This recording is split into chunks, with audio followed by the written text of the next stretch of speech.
morning, everyone.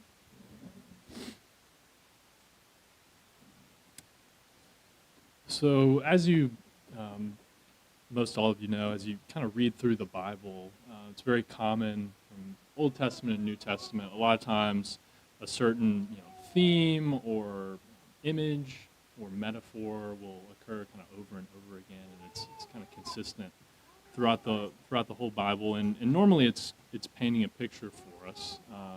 Often, that picture has something to do with this idea that we've been called for a purpose to serve God as His people, and then somewhere along the way, our failure occurs through our sin, and then something has to be done about that, and then there's this redemption that occurs through Christ, right?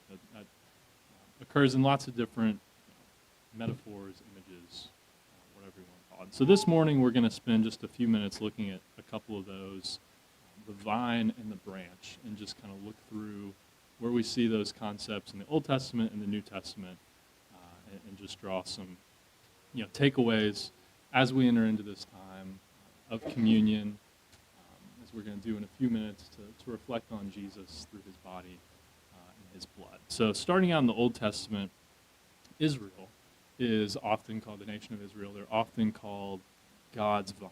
And the idea there is that they're planted and cared for by God's own hand. You could go to a lot of places to see this connection. One is Psalm 80, verse 8 and 9. You don't have to turn there, but it says, "You brought a vine out of Egypt. You drove out the nations and planted it. You cleared the ground for it. It took deep root and filled the land." And so the idea there, of course, is that the Israelites were in Egypt. God transplanted them out of Egypt, took them into the Promised Land, cleared out the Canaanites, and He planted the Israelites like a vine. And it was more than just planting, right? Like he nurtured. They were intended. It was intended for them to grow and to flourish, right? In justice and in faithfulness. And unfortunately, that is just not what happens. And we see that in multiple verses here, and continuing with this idea of the vine. Jeremiah 2:21 says, Yet I planted you a choice vine, wholly of pure seed. How then have you turned degenerate and become a wild vine?" And then Isaiah 5, verse 4, God says, "When I looked for good grapes, why did it yield only bad?" And so, we kind of see here, again, the story, the Israelites had this purpose, and yet they've fallen short. And when you think about, just a vine in general, and kind of shooting from the hip because I'm not a vine dresser, so all the vine dressers can correct me afterward.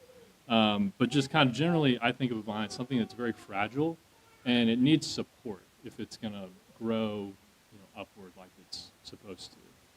If you give it support, it'll grow potentially, and it may grow really fast, and it may grow too fast if you don't prune it. And so there's kind of this delicate balance along the life cycle of a vine where you've got to kind of keep things in proportion, and watch that, make sure it's growing, but also that it doesn't get out of control and grows wildly. And we see that, again, unfortunately, for the Israelites, kind of growing out of control. In Hosea 10, verse 1, it says, "Israel is a luxuriant vine that yields its fruit. The more his fruit increased, the more altars he built. As his country improved, he improved his pillars. Their heart is false. Now they must bear their guilt. The Lord will break down their altars and destroy their pillars." Right? And so the image here is that Israel, this vine, it's not that they weren't doing anything. They were producing, but it was all for physical, self-centered gain that fruit came and was used for. And we could make a lot of connections to this, to us as well, because the point of this, of course, is not just to harp on the Israelites from thousands of years ago and look down on them. I mean, we can be the same way as a fruitless or wild vine in our lives. And you could look at that from you can make different connections to that, how that can apply, but one that I thought of at some point, along everyone's spiritual walk, you needed support, right? This is not your spiritual walk is not something that you just mastered by yourself, and so maybe you had some spiritual support along the way, obviously from God and from others, and you started to grow, and you started to develop some great godly qualities, maybe some spiritual disciplines, some talents, and maybe that led to confidence, right? Which is not a bad thing in and of itself. And again, going to this idea of a vine that's can be growing out of control, it can be very easy for something like that confidence about good, godly talents to turn to pride and to turn to self-centeredness and this focus that's taken away from what our true source of nourishment is, which is Christ. And so, anyways, kind of flipping back to the Old Testament, it's kind of leaving with this unfulfilled kind of hole in the picture, right? As we're seeing, these are not really great descriptions of the vine, and yet along the way, the whole time in the Old Testament, there's this hope that's left, and there's pointing to a better vine, and we're now going to look at a few prophecies about the branch. So this is not exactly the same as the vine, but very similar. We'll connect it in a minute. But in the concept of the branch, there's lots of prophecies in the Old Testament that are pointing to something better. So we'll look at those. One is Isaiah's prophecy, Isaiah 11, verse 1. This is a shoot from the stump of Jesse. It says, "A shoot will come up from the stump of Jesse. From his roots, a branch will bear fruit." Right? So there's this promise of a new beginning here, of what is to come, restored and righteous king. You see in Jeremiah's prophecy, the righteous branch, Jeremiah 23, 5 and 6. It says, "The days are coming, declares the Lord, when I will raise up from David a righteous branch, a king who will reign wisely and do what is just and right in the land. In his days, Judah will be saved and Israel will live in safety. This is the name by which he will be called, the Lord our righteous Savior." All right, so here we've got the branch. It's described as a king that's going to come in the line of David, that's going to, of course, rule righteously with wisdom. Right? Again, trying to show more hope of what is to come, other than what the Israelites are going through, as their own wild vines. And then finally, Zechariah's vision, a couple different verses here, again about the branch. Zechariah 3:8. It says, "Listen, High Priest Joshua, you and your associates seated before you, you are men symbolic of things to come, who are men symbolic of things to come. I'm going to bring my servant, the branch." And Zechariah 6:12, similar to that, says, "Tell him this is what the Lord Almighty says. Here is the man whose name is the branch, and he will branch out from this place and build the temple of the Lord." And so we're, seeing here again this branch. It's going to rule. It's going to build up the Lord's temple. And again, there's just this hope of things that are to come. And then, when you fast forward to the New Testament, after kind of laying the groundwork there, obviously Jesus comes on the scene. And like he does with so many of these Old Testament concepts and images of brokenness or unfulfilled prophecy, he comes in and just takes something broken and turns it on its head. And so that is Jesus being the true vine. And there's kind of a lengthy discussion of that in John 15, which we're going to read. And this is Jesus speaking here, starting in verse 1. It says, "I am the true vine, and my Father is the gardener. He cuts off every branch in me that bears no fruit, while every branch that does bear fruit he prunes so that it will be even more fruitful. You are already clean because of the word I have spoken to you. Remain in me as I also remain in you. No branch can bear fruit in me. I am the vine, you are the branches. If you remain in me and I in you, you will bear much fruit. Apart from me, you can do nothing." Right? And so thinking back to what we read, for example, in Hosea, there about, again, Israel just growing wildly. It's not saying, Jesus is not saying don't grow. Of course he's saying grow. Verse 8 of that chapter, it's, we're called to bear much fruit. It's just supposed to be for the glory of God. And to me, it's just very encouraging when you kind of take a step back and look at all this, that Jesus, who was God in the flesh, that came down to this earth, lived a sinless life, was killed and then was raised again, through his perfect obedience, his perfect love, that through his body and blood, which, again, what we're here to take this morning and reflect on, like we are grafted into that true vine that he is, and not some like withering vine. Like we were the ones that were withering, that had no hope, that needed strength and nourishment. And sometimes we can get that flipped, right? We can think that strength comes from us. That's talked about multiple times in relation to this concept of the vine and the branches. We can think that more or less the world revolves around us after we've gotten in and we see some of the benefits that comes with being with Christ. So Romans 11, 17, and 18, and we're not going to go into all the context here of what's going on with the Jews and the Gentiles, but just high level, it says, if some of the branches have been broken off, and you, though a wild olive shoot, have been grafted in among the others, and now share in the nourishing sap from the olive root, do not consider yourself to be superior to those other branches.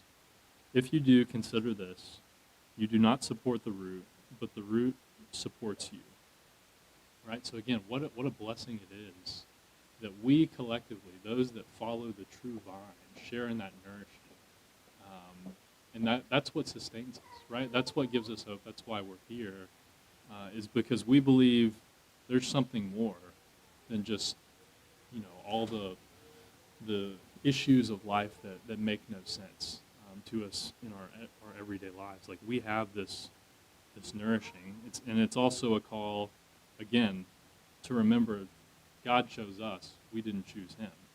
John 15:16 says, like I just said, this is Jesus speaking, you did not choose me, but I chose you and appointed you so that you should go and bear fruit, and that your fruit should abide, so that whatever you ask the Father in my name, he may give it to you. Right? And so it's not that we are holding on to Jesus and just not letting go, and that's what's saving us. It's that he's holding on to us, right, after we have been grafted in. And hopefully that gives us the proper humility that's needed, and then the strength to go out and live our lives for him, with the proper obedience and love. And then another thought here is, we talk about the vine. It's not, we've got the vine and then we've got the cup of the vine, right? So the juice that we'll be taking this morning, Luke 22:20, talks about that. The cup of this cup is the new covenant, right, in his blood, which has been poured out for us. And again, that just the symbolism here of that failed vine that just was not working, the judgment that came from it. And now as we take this morning, it reminds us of the grace and redemption that we have. And we're not just getting along, like we are abiding, and we are thriving, if you will. And then finally, kind of last thought on the vine here, again, trying to work through what's talked about in the Bible all the way to the end. In Revelation, we are given this kind of stark contrast. And so there are, two different vines. There's the true vine, and then there's the vine of the earth. And that's a choice that all of us have to make. Revelation 14, talks about the angel that's come in. He's swinging his sickle across the earth and gathering, the grape harvest. And those are the ones that will be thrown in, it's called the great winepress of the wrath of God, right? And so there is a choice that must be made. And one is this new covenant that produces, again, wholeness and life and nourishment. And the other is the winepress of judgment. So just like Blake was saying this morning, I mean, that's not something that we were to shy away from. I mean, it is what it is. This is what we've been called to, is this new cup of the covenant. So kind of wrapping up here, kind of a random collection of verses, but we really are rooted. Again, this imagery here, this is not, when we grow, it's not on the exterior surface for others to see. Like our roots, which is down below, which can't be seen, that's where our strength comes from. That gets us through the hard times, because we know what Jesus has done for us, and that produces the fruits of the Spirit: love, joy, peace, patience, kindness, goodness, faithfulness, gentleness, self-control. Right? So this is not just some internal thing that doesn't impact us. And all this imagery, the vine, the branch, the cup, being grafted in, kind of the last central thought, summing it all up, I was thinking, life with God, it's about connection, right? Of course with God, but also with each other. And it's not this independence and self-centeredness where we can go and make it on our own. Like without being grafted into that true vine, we are nothing. We have nothing. And so what a blessing it is to know that God wants us, that he's given us that opportunity to abide with him. And let's just not take that lightly and remember his grace and his mercy for us as we reflect on his body and blood. So I think someone's going to got some prayers from Chris.